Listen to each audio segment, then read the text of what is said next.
On est entre nous, voilà, on est entre nous. Bienvenue à tous pour cette nouvelle conférence donnée pour Mensa Poitou-Charentes par Cédric de Bézieux, qui a eu la gentillesse de venir nous présenter le thème qu'il a choisi. Voilà, Cédric, je te laisse la parole. Merci. Bonjour, je vous remercie d'abord de me permettre de présenter mon PowerPoint lié à mon master, du probatoire sur mon master lié à l'intelligence artificielle et aux troubles de la parole, dans le cadre de ma première année en école d'ingénieur avec le CNAM de Valenciennes. Donc, le thème principal était l'intelligence artificielle et le handicap, thème que j'ai réduit aux troubles de la parole. Donc, on va aborder plusieurs parties dans le cadre de cette conférence. Tout d'abord, je vais vous faire une présentation de l'intelligence artificielle, ensuite de la communication et du trouble de la parole, avant d'évoquer avec vous le traitement automatique du langage naturel qui permet de faire la liaison entre les deux et de vous présenter quelques études de cas. Donc, il faut savoir qu'en France, on a environ 12 millions de personnes qui sont en situation de handicap, dont 80% souffrent d'un handicap dit invisible. Depuis de nombreuses années, on a une forte augmentation des maladies neurodégénératives liées à l'âge, telles que la maladie de Parkinson, la sclérose latérale amyotrophique, qui est plus communément connue sous le nom de maladie de Charcot, ou également la maladie d'Alzheimer. En parallèle à cela, on a l'intelligence artificielle qui, également depuis une dizaine d'années, a un impact de plus en plus important dans notre environnement et dans notre quotidien. Et je me suis donc naturellement posé la question à savoir en quoi l'intelligence artificielle pouvait venir aider les personnes en situation de handicap et plus principalement ayant un trouble de la parole.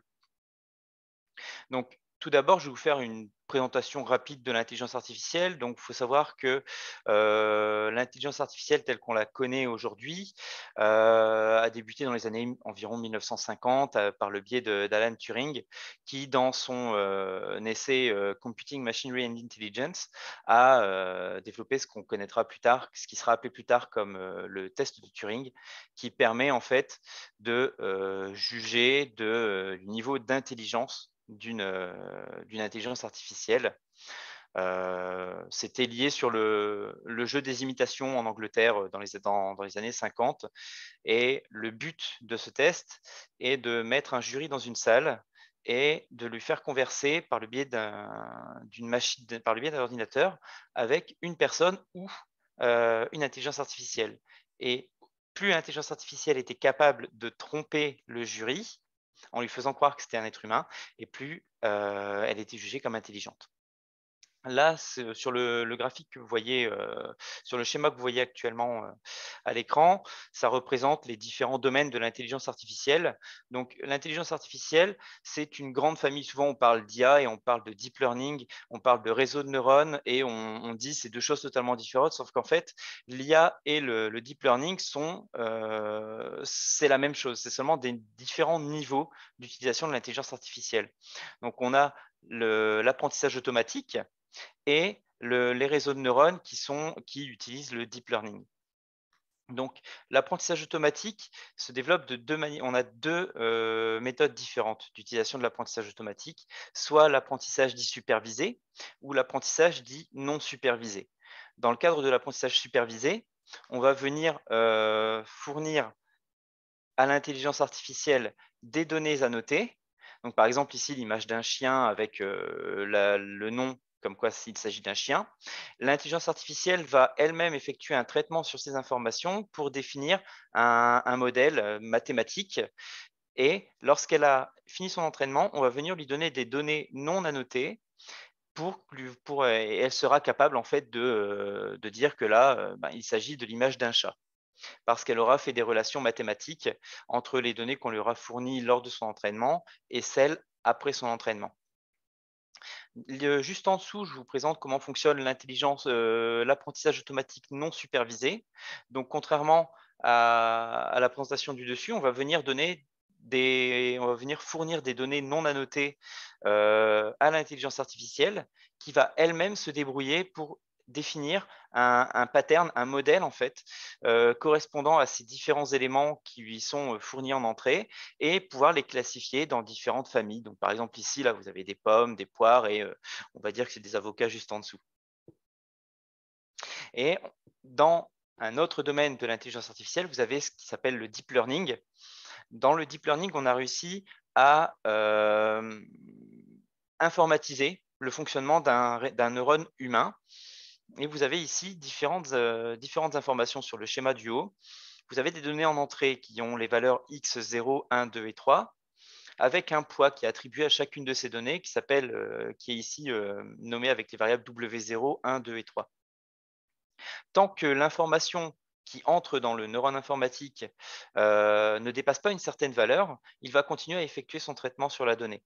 Lorsque la valeur est trop importante, cette information va être transmise à un autre neurone par cette variable ici qui s'appelle Y, et c'est sur cette nouvelle valeur que le neurone suivant va commencer à effectuer son traitement. Donc vous avez ici sur la présentation de l'image du dessous, une présentation qui est tirée de Playground TensorFlow. C'est un site internet qui permet de mettre en pratique le deep learning en faisant de la classification, c'est-à-dire en séparant les points jaunes des points bleus par le biais du deep learning. Donc, l'intelligence artificielle est présente dans beaucoup de domaines. On va retrouver l'IA, comme je disais en introduction, dans notre vie quotidienne et même dans le monde professionnel, notamment dans tout ce qui est médical, dans tout ce qui est aérospatial, dans tout ce qui est cybersécurité, les sciences des données, etc. Donc, ça a un impact de plus en plus important. Par contre, il ne faut pas oublier que dans l'intelligence artificielle, il y a le mot artificiel. Et l'intelligence artificielle est définie par nous, êtres humains, et donc elle possède des faiblesses qui peuvent être dues au surentraînement ou alors également aux biais informatiques, qui sont en fait une représentation des biais humains. Si vous entraînez vos intelligences artificielles avec une certaine catégorie de données, par exemple, on va prendre dans le monde du retail, vous aimez bien les baskets, vous allez donner beaucoup d'images de baskets à votre intelligence artificielle pour l'entraîner sur des chaussures. Lorsqu'un internaute va vouloir chercher un modèle de chaussures, l'IA va, de manière intuitive, lui fournir des baskets, alors qu'en fait, elle veut peut-être des talons hauts. Seulement, vu que vous l'avez entraîné avec des données que vous avez vous-même sélectionnées, vous avez induit un biais informatique dans l'intelligence artificielle. Et pour lutter contre ces biais informatiques, vous avez des applications qui sont disponibles comme What If Tools de Google ou IA Fairness 360 d'IBM qui viennent interroger tout le modèle d'entraînement de l'intelligence artificielle à des étapes clés de son entraînement pour venir vérifier s'il y a des biais informatiques qui viennent s'immiscer dans l'entraînement de l'intelligence artificielle. Donc maintenant, on va passer sur la communication. Et pour vous parler de la communication, il faut obligatoirement que je prenne le schéma de la communication selon Jacobson, tel qu'il a défini dans les années 1960 dans son essai qui s'appelait Linguistic and Poetry. En fait, qu'est-ce que la communication? La communication, c'est la transmission d'un message d'un émetteur vers un récepteur. Par exemple, là, je suis en train de vous présenter ce qui était mon sujet de mémoire probatoire. Donc, je vous transmets un message par le biais d'un code commun qui est la langue française et via deux canaux qui sont Internet et mon PowerPoint et ma voix pour vous expliquer les différentes diapositives. Et en fait, c'est comme ça que fonctionne la communication selon Jacobson. Donc, la communication, comme j'ai dit, c'est la langue française. Donc, celle-ci obéit à différentes règles qui sont définies dans ce code commun, en fait. Donc, la phonétique qui permet de prononcer les différents sons et les phonèmes qui sont en fait la représentation sonore des mots qui obéissent à une certaine syntaxe, et tout cela régi par la sémantique pour l'ordonnancement des mots dans la phrase et la pragmatique pour venir s'assurer que la phrase soit cohérente dans le thème défini. Et puisque je vous ai parlé du code commun, il faut obligatoirement que je vous parle du vecteur de communication qui est la voix. Donc, la parole est à la base un fait psychique. Quand vous voulez quand vous voulez parler sur un sujet, vous réfléchissez d'abord à la phrase que vous voulez émettre. Et cela induit un impact physiologique par le biais des nerfs, du larynx qui va venir vibrer pour émettre.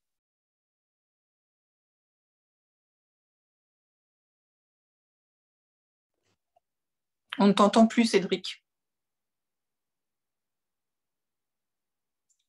On ne t'entend plus. Cédric, on a un problème de son. Ouais. On n'entend plus Cédric. Peut-être dans le chat si on écrit quelque chose, voilà. Alors.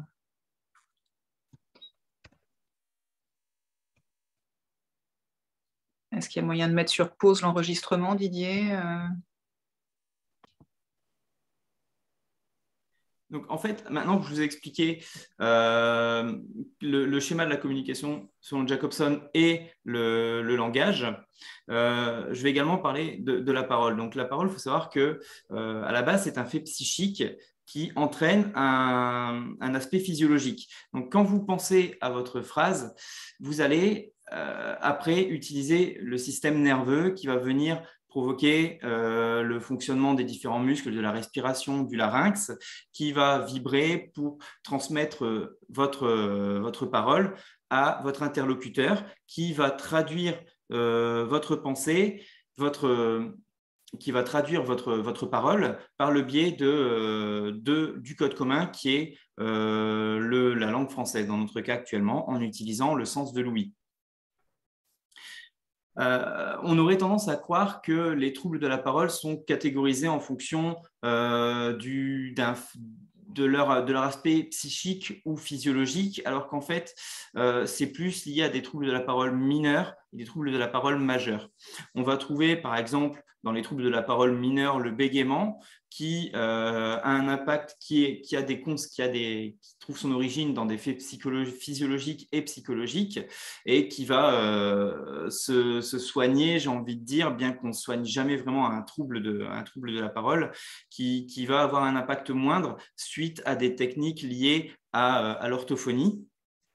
Et pour les troubles de la parole majeure, par exemple, dans le cadre de la maladie de Parkinson, on a la méthode qui s'appelle Lee-Silverman Voice Treatment, qui a pour objectif de réapprendre aux personnes ayant la maladie de Parkinson à refaire leurs gestes quotidiens et à réarticuler de manière exagérée pour leur permettre de parler de manière cohérente. Parce qu'il faut savoir qu'une personne atteinte de la maladie de Parkinson va avoir tendance à parler de plus en plus bas parce que ça lui demande de plus en plus d'efforts de parler, et ça, elle le fait de manière involontaire. Donc, la méthode Lee-Silverman Voice Treatment a pour objectif de permettre à ces personnes atteintes de la maladie de Parkinson de réapprendre à communiquer de manière correcte, en fait. Maintenant que je vous ai parlé de l'intelligence artificielle et du trouble de la parole, je vais maintenant vous parler du traitement automatique du langage naturel qui, en fait, a pour objectif de permettre à une personne de communiquer avec la machine, donc un être humain de se faire comprendre par une intelligence artificielle, et aussi à l'intelligence artificielle de retransmettre un message de manière cohérente à son interlocuteur humain. Donc pour cela, il y a deux sous-domaines qui sont liés au traitement automatique du langage naturel qui sont à prendre en compte. Ce sont la compréhension du langage naturel et la génération automatique de texte. Et on va retrouver le traitement automatique du langage naturel dans différentes applications telles que les chatbots, la création de résumés, les assistants vocaux et la traduction machine. Donc, moi, je suis principalement parti sur le trouble de la parole. Donc, je vais vous présenter comment fonctionne de manière synthétique une intelligence artificielle à reconnaissance vocale.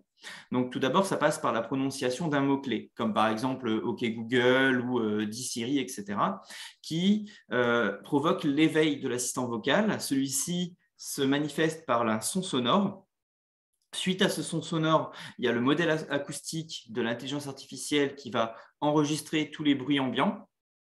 dont notamment l'instruction émise par l'utilisateur. Par exemple, quel temps fera-t-il demain? Suite à cette instruction, la compréhension du langage naturel, donc le traitement automatique du langage naturel, est mis à contribution pour permettre à l'IA de comprendre l'instruction qui lui a été transmise. Elle va ensuite effectuer des recherches suite à cette instruction, générer automatiquement du texte pour retransmettre le résultat de la recherche, de sa réflexion à l'être humain. Par exemple, demain, il va faire beau dans la région Nord-Pas-de-Calais, ou alors, si elle n'a pas compris, elle va dire « je n'ai pas compris votre demande ». Donc, c'est comme ça que fonctionne une intelligence artificielle à reconnaissance vocale. Donc là, maintenant, je vais vous parler de différentes études de cas. Donc, j'en ai deux principales qui sont liées aux intelligences artificielles à reconnaissance vocale. La première d'Apple qui cherche à améliorer les intelligences artificielles à reconnaissance vocale standard pour les adapter aux troubles de la parole.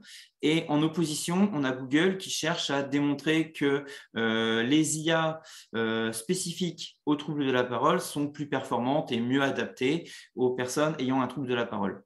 Et en troisième étude de cas, je vais vous parler de BrainGate qui cherche à mettre en place des interfaces cerveau-machine pour les personnes tétraplégiques afin de leur permettre de communiquer. Donc, tout d'abord, dans la première étude, qui est celle d'Apple, pour faire leur recherche, ils ont fait appel à un groupe de personnes. Donc, il y avait 12 hommes et 6 femmes qui ont participé à cette étude avec différentes pathologies de troubles, donc le grade 1 comme le trouble le plus léger et le grade 3 comme le niveau de trouble le plus fort. Ils ont utilisé 3 banques de données, un jeu de données non fluide avec environ 3 heures d'enregistrement, un autre de discours fluide avec environ 4h30 d'enregistrement et aussi une banque tirée d'Internet de 4h30 d'enregistrement de discours non fluide. Ils ont utilisé aussi un assistant, une intelligence artificielle à reconnaissance vocale standard avec un modèle acoustique composé d'un réseau de neurones convolutifs profonds, un modèle de langage N-gram avec lissage Good-Turing et un modèle de langage avec réseau de neurones à propagation avant. Si vous voulez, je pourrais revenir sur ces termes à la fin de la présentation. Donc, avant ajustement de l'intelligence artificielle, on voit que celle-ci est beaucoup plus adaptée aux personnes ayant un discours fluide. Alors, cela est représenté par cette variable qui s'appelle isWhere, qui veut dire word error rate, c'est le taux d'erreur de mots. Et plus le taux d'erreur de mots est faible, plus l'intelligence artificielle à reconnaissance vocale est considérée comme performante. Et là, de suite, on voit que les personnes ayant un trouble de la parole, l'IA, elle n'est pas très adapté pour ces cas-là. Il y a une différence d'environ 14 points entre un discours fluide et un discours non fluide sur la compréhension de l'intelligence artificielle. Et cela est d'autant plus vrai pour les personnes ayant un trouble prononcé de la parole. Là, ici, dans l'étude d'Apple, c'était pour les personnes bégayantes. Donc, les personnes avec un fort bégaiement, en fait, l'intelligence artificielle était à peine capable de comprendre un mot sur 2. Donc, ça veut dire qu'elle servait à rien, en fait, grosso modo. Et ça, c'était dû aux répétitions, à des fluctuations de l'intonation de la voix et également à des méthodes de réflexion propres de l'intelligence artificielle. Par exemple, comme ce que je viens de faire. Quand on est en train de parler, on a parfois des mots pour venir combler le discours, comme des E, des des A. Et en fait, l'intelligence artificielle va venir automatiquement supprimer ces mots lorsqu'elle va vouloir faire une recherche sur Internet. Seulement, pour les personnes qui bégayent, ça va peut-être être avant de prononcer le mot. Et de ce fait, elle va récupérer un mot tronqué parce qu'elle va éviter toute la première partie du mot qui a été répétée. Et de ce fait, ça provoque des problèmes de compréhension. Donc, pour résoudre cela, ils ont décidé d'optimiser 2 paramètres de l'intelligence artificielle à reconnaissance vocale, le poids du modèle acoustique et la pénalité en insertion. Et comme on peut voir, juste en jouant sur ces 2 variables et sans réentraîner l'intelligence artificielle, ils ont réussi à faire baisser le taux d'erreur de mots d'environ 5 points. Ce qui permet une meilleure compréhension des personnes avec un trouble de la parole par l'intelligence artificielle. Et on voit également en dessous que la compréhension du domaine ainsi que l'intention utilisateur, par exemple, comme si je dis quel temps fera-t-il demain, le domaine de recherche, c'est la météo, le temps, et l'intention, c'est « je veux savoir le temps qu'il fera demain ».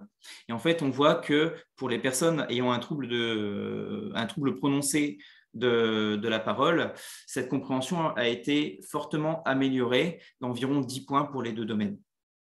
Sur le graphique juste après, vous avez ici le taux d'erreur de mots avant et après ajustement par grade. Et là, on voit en fait que pour les personnes ayant un trouble de la parole prononcé, ici un bégaiement prononcé, ils ont réussi à, sans réentraîner l'intelligence artificielle, à faire progresser sa qualité de plus de 20 points. Ce qui veut dire qu'avant, où on était à 1 mot sur 2 qui était compris par l'intelligence artificielle, on est maintenant à un taux qui est beaucoup plus important.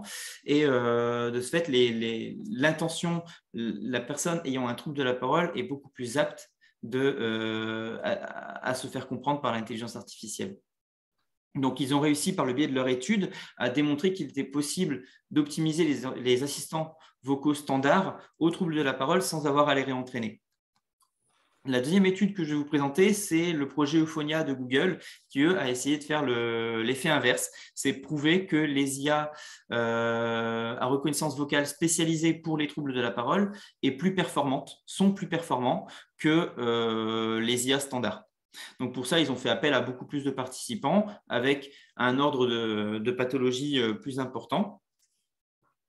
Ils ont créé un assistant vocal personnalisé par participant. Ils ont utilisé une API speech-to-text de Google qui fait en fait de la traduction textuelle des phrases que vous prononcez. Ils ont également utilisé un assistant vocal standard sur le marché et fait appel à des traducteurs professionnels. Et après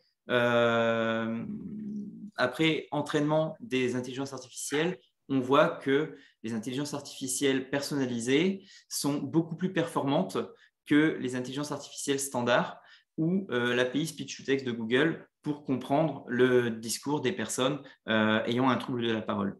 C'est d'autant plus vrai, comme on peut le voir juste en dessous, lié aux différentes sévérités de troubles, donc d'un trouble faible, modéré et sévère, où l'IA personnalisée est beaucoup plus apte à comprendre le discours. Ils ont également confronté ces résultats aux résultats humains, donc aux traductions de professionnels, et ils en ont tiré la conclusion que sur les phrases courtes, l'IA personnalisée avait un taux d'erreur de mots qui était plus faible que l'ouïe humaine, et donc que l'intelligence artificielle était plus apte à comprendre le discours, à comprendre les intentions des personnes ayant un trouble de la parole sur des phrases courtes.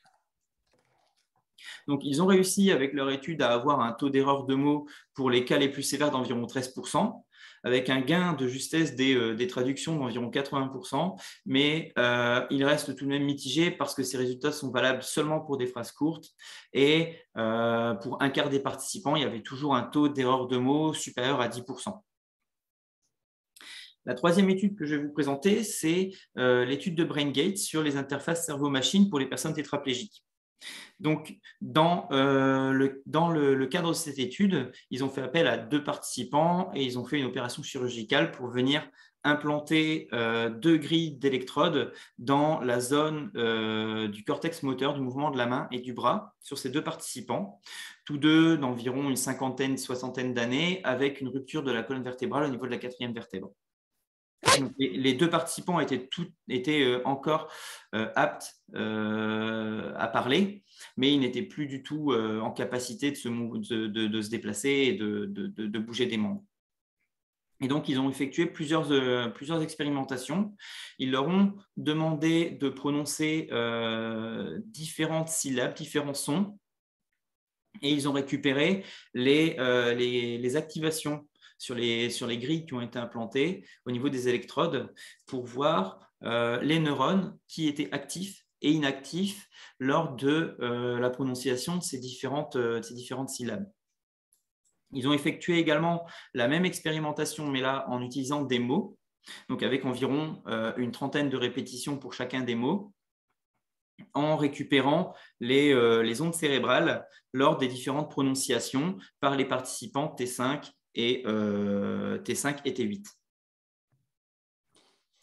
Ils ont également demandé aux participants d'effectuer des mouvements orofaciaux, donc ouvrir la bouche, mettre les lèvres vers l'avant, sourire, bouger la langue vers la droite, vers la gauche, le haut et le bas, pour récupérer encore une fois les mouvements au niveau des ondes cérébrales qu'ils ont confrontés aux ondes liées à l'instruction de respiration volontaire et involontaire, pour venir épurer les données qu'ils ont récoltées suite à ces études. Et en fait, ils ont réussi à trouver une relation entre la zone du cortex du mouvement moteur de la main et du bras et l'intention du discours. Ils ont vu également qu'il y avait une structure phonétique des populations neuronales. Donc en fait, ce qu'ils entendent par là, c'est que lorsque vous voulez parler, lorsque vous voulez bouger, lorsque vous voulez effectuer un mouvement, ce n'est pas un seul neurone qui va travailler pour effectuer cette action. C'est un groupe de neurones qui va travailler ensemble pour permettre la prononciation de la parole, pour permettre le mouvement de la main, le mouvement d'une jambe, etc. Et ils ont trouvé des groupes de neurones qui agissaient de concert sur les différentes structures phonétiques, que ce soit au niveau des différents muscles que vous allez utiliser pour prononcer certaines consonnes, certaines voyelles. Et ils ont pu comme ça déterminer des groupes de neurones qui travaillaient ensemble dans ce but-là. Par contre, ils restent également mitigés parce qu'ils se demandent si ces activités neuronales qu'ils ont trouvées n'étaient pas liées à des redirections du système nerveux suite à la tétraplégie de ces deux participants. Enfin, pour conclure, l'IA n'est pas seulement au service des personnes ayant un trouble de la parole. Vous avez d'autres études, d'autres projets qui ont lieu, par exemple le Project Guideline de Google, qui permet aux personnes aveugles de faire du jogging dans la rue en toute autonomie, sans chien guide aveugle ou sans guide, comme on peut le voir pour les personnes qui font du marathon lorsqu'elles sont aveugles. En fait, ils ont mis une intelligence artificielle embarquée dans le téléphone qui n'est pas liée à Internet et qui suit une ligne au sol et qui émet un son dans les écouteurs dans le casque qu'a la personne lorsqu'elle est en train de courir. Et plus il s'éloigne de la ligne centrale, plus le son devient important. Ça lui permet comme ça de rester guidé vers la ligne centrale. Vous avez Okena Digitals qui permet aux personnes aveugles de se déplacer dans les bâtiments avec leur application Evility à partir du moment où les propriétaires du bâtiment leur ont fourni les plans du bâtiment. Ils sont capables de faire une représentation 3D du bâtiment et de permettre à l'IA de dire à la personne dans 2 pas, vous allez monter un escalier. Décalez-vous d'un pas sur la gauche pour éviter un obstacle, etc., etc. Et vous avez aussi des études liées à des prothèses intelligentes. Parce qu'il faut savoir que quand on est amputé ou quand on a un accident qui a des problèmes nerveux, en fait, on a du mal, on ne récupère pas le système nerveux sur les extrémités. Et en fait, avec cette prothèse intelligente, ils ont utilisé le deep learning avec beaucoup d'images sur différents objets et ça permet, c'est encore à l'étude, mais ça permet pour l'instant de déplacer la main de manière mécanique, de manière artificielle pour récupérer un objet, le lever et le reposer. Donc, c'est des études qui sont toujours en cours actuellement pour permettre aux personnes ayant des amputations de retrouver beaucoup plus de dextérité, beaucoup plus d'autonomie de leurs membres. Et bien sûr, qui dit intelligence artificielle dit forcément un besoin de réglementation, de législation pour venir contrôler tout ça. Donc, vous avez en France la CNIL qui se pose la question sur la protection des données. Qu'est-ce que font les intelligences artificielles des données personnelles qu'elles récupèrent des personnes, où ces informations sont retransmises et qu'est-ce qui se passe derrière? Vous avez aussi la loi bioéthique en France qui oblige les professionnels de santé qui utilisent l'intelligence artificielle à le signaler à leurs patients avant de commencer les traitements. Et vous avez une association comme Algo Transparency qui lutte contre les tout ce qui est influence des sociétés telles que YouTube ou Google, qui vont venir filtrer les recherches que vous faites sur Internet, par exemple, et venir vous influencer à votre insu sur des informations qu'ils trouvent plus pertinentes ou qui les intéressent plus que celles que vous recherchez actuellement. Voilà, donc je vous remercie de votre attention et n'hésitez pas si vous avez des questions. Merci beaucoup, c'était génial. Merci beaucoup, vraiment. Merci beaucoup. Merci Cédric.